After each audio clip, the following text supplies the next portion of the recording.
उन्हाळा चालू आहे आणि एवढ्या भर उन्हामध्ये तुम्हाला जर कोणीतरी थंडगार आईस्क्रीम आणून दिलं तर किती छान वाटेल की नाही. हे आईस्क्रीम आम्हाला कुणी दिलं हे सांगते. त्याआधी तुम्हाला तर माहितीये, रात्री आम्ही उशिरा घरी आलो होतो लग्नावरून आणि दुसऱ्या दिवशी अगस्त्याचा पेपर होता. तो स्कूलला गेला होता. बर्फीला मात्र आज सुट्टी होती, त्यामुळे तिला मी इथे भाजी निवडायला बसवलं होतं माझ्यासोबत.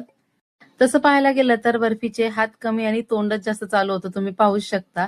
पण असो, दोघी जणी सोबत बसून मस्तपैकी भाजी निवडायला मजा पण येत होती. गप्पा मारता मारता वाटाणे सोलून झाले आणि भरपूर भाजीपाला होता जो मला साफ करून घ्यायचा होता.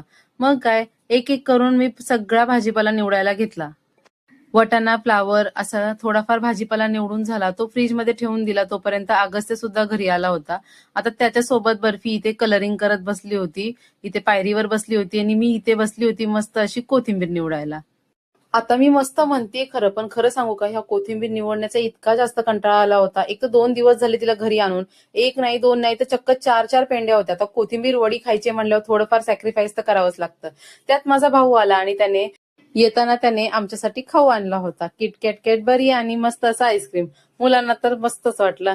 थोड्या वेळ गप्पा मारून तो लगेच गेला आणि त्यानंतर कोथिंबीर वगैरे साईडला ठेवून म्हटलं आधी कॉन्सन्ट्रेशन ऑन आईस्क्रीम.